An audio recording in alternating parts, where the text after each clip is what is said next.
So this is a week and a couple days after these little things came out. I don't really pay attention to wrestling observer news because I mean anything associated with Dave Meltzer I just kind of ignore. He's the same dude that said Roman Reigns' dad was dead when he wasn't. So after that, after he said after he said Alpha, I think it was Alpha who passed. And then he went back and said, "Oh wait, never mind. Alpha's still alive. I apologize sincerely." See, I think once you report on someone's death and they're still on Earth, I think that's when I don't think there's any coming back from that. But anyway, oh, and also the dude said that Brody Lee was removed from AEW Dynamite that one week because of the F Ice chants, but it turns out they just didn't even have anything for him. So another lie. But anyways, I mean, Wrestling Observer News probably isn't Dave Meltzer. I don't know. I really don't care. But we're looking at currently I'm on Twitter, the cesspool of mental illness, but great for wrestling content. And I'm seeing that Booker T was awarded the worst television announcer. Why is Pat McAfee not first and Booker T fifth? You know, Booker T's my favorite. Oh yes, man. I believe in Joe Hendry. I believe that Vic Joseph and Booker T are the best out of all of the commentary teams right now in WWE. Because I don't like Michael Cole. I don't like Pat McAfee. The dude, he doesn't care about his job. I mean, he doesn't watch the show. He doesn't follow the product. He doesn't watch the product. He has to be filled in by Michael Cole whenever he comes back. And then he goes off, to his football season because that's more important to him, But Corey Graves is here every week, and then he's like, well, Corey, I just don't think you're famous enough like Pat McAfee to be here. So we're gonna have to boot you to, either Raw or Smack. We're gonna have to boot you to SmackDown or NXT even, But I think that's kind of dirty because, last time I checked, Pat McAfee, Pat McAfee was funny at first, but then after a while, he started to be just a little sound effects button. He'd say, keywords. He'd say, he'd get loud. And then after a while, his jokes would be funny. And then they just turn into, oh, one big SOB, Michael Cole, I'm yeeting all over myself. And then Pat would be on the table. I'm yeeting in my pants, Michael. And then, yeah, it's just, just a lot of words that wouldn't hit. Like with Pat McAfee, it would just be noise. I just don't understand. Bro, at least Booker's funny. Booker's my favorite commentator personally. And Vic Joseph, they make a great team. And then they bounce off of each other as far as chemistry is concerned. So to see that, Booker T's he's the quote unquote worst commentator voted, that's weird to me. That's weird. I mean, I put Tony Schiavone over Pat McAfee. Pat McAfee's just, I mean, he's just there, he doesn't care about the show. He doesn't care about the product, and then after a while, his jokes start to be very repetitive, and then the dude just yells, after a while, because some people just think, that loud equals funny. It's just like, when I would watch a Kai Cenat stream and I hear him, chat, and then he clap and then he'd be like,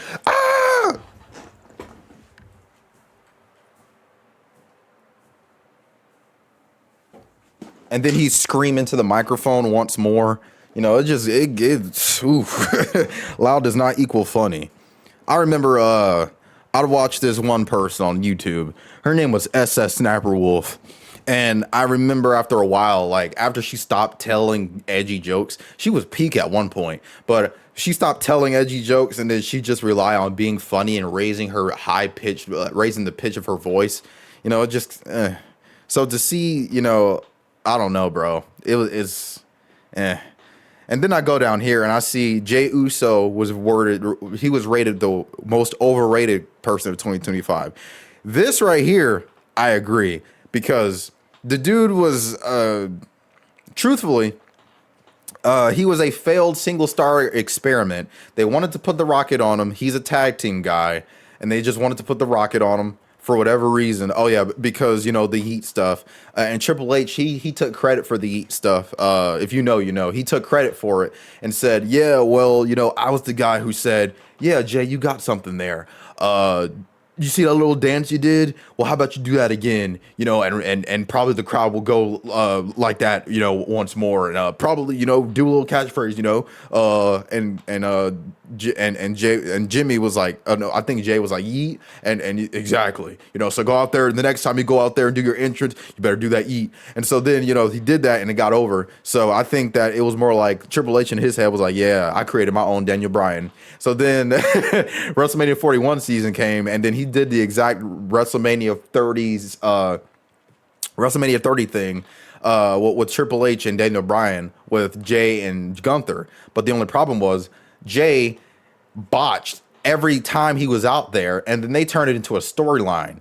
And then I saw, Jay do a crossbody spear botch, and then he tried to go over the rope, and then he tried to do all these things, and then he would come out there, and then he would do his yeet, and then 2 minutes into the match, he's gassed. And then people would be online, well, he's a merch seller. He's only being pushed because, and I'm like, bro, look at LA Knight. And then they shut up. LA Knight would outsell Jay and Cody and Roman. The highest merch sellers, I think it would be Cena, because he was retiring. He announced his retirement at 2024. I think 2024 July 6th or 7th, or can't stop thinking about that stupid meme they should have left in 2025. But I think it was July 6th or 7th of 2024 at a Money in the Bank. Where he announced his retirement, and then people started buying his shirts and everything. But other than that, Jay wasn't outselling LA Knight at all.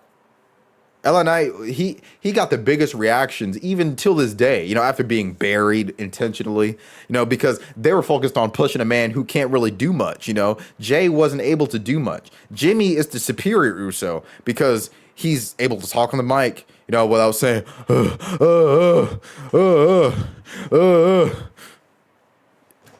Even when Jimmy yeets, he breaks dance and does it, even when he's going over the top rope, there's no worry of him almost breaking his neck and hurting everyone else.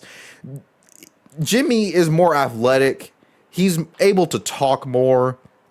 His moveset is a lot more. There's a lot more variety to Jimmy Uso than Jey Uso. Jey Uso, he's extremely overrated. That's just what it is. Jade Cargill, because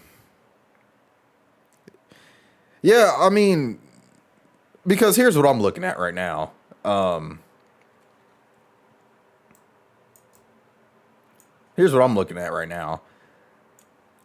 So you have Jey Uso number one, which I agree. CM Punk. CM Punk, I would say he would be a bit more overrated if CM Punk was like he was in AEW. Because if you were around during that time, CM Punk in AEW was like what Jey Uso is in WWE currently, which is to botch everything, fail almost every dive, almost break your own neck trying to get through the ropes. Evil. I haven't watched much New Japan since I think it was Gabe Kidd, and I think it was the last time I watched New Japan was I think Gabe Kidd versus Leo Rush, and that was a while ago.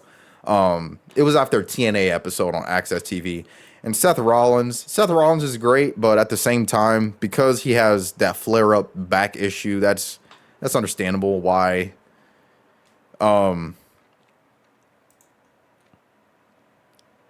It's understandable why he's a bit limited.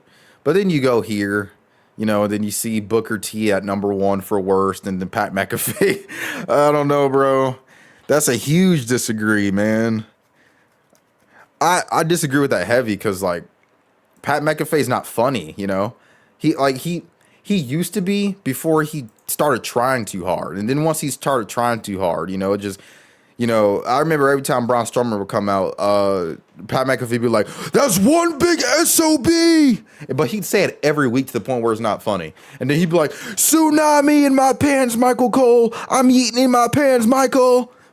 And then he yeet on the table. I mean, Vic Joseph, he's an Ohio dude. He's funny. He's got that Midwest humor. I'm a Midwestern dude, so I find it funny.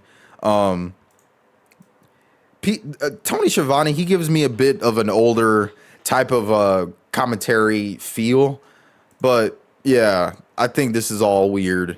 Yeah, switch Pat and Booker. No, actually, switch Booker and Michael Cole, and then put Michael Cole at number 2. Put Pat McAfee at number 1. Yeah, that's how I see it. But yeah, let me know what you think down in the comments below about your. I mean, like, if you were to choose, how would you do your list? Personally, I wouldn't have Booker T at number 1 as far as worst television announcer.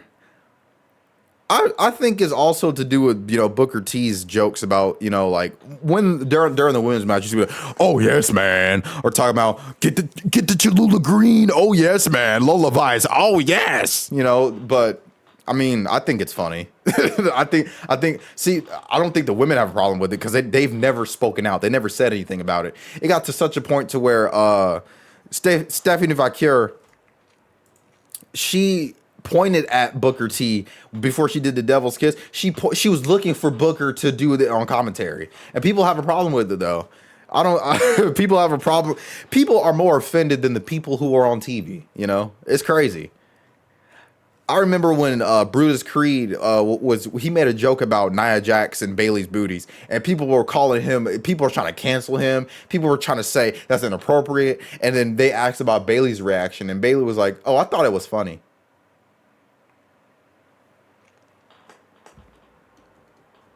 She thought it was funny. So let me know what you think down in the comments below about the Wrestling Observer newsletter. I think it's I'm not too familiar with the acronym, but I've always thought the WON was Wrestling News Observer or newsletter or whatever the hell it is. If it's Dave Meltzer, that's probably why I don't care about what it is. But yeah, let me know your thoughts down in the comments below. Till next time, see ya.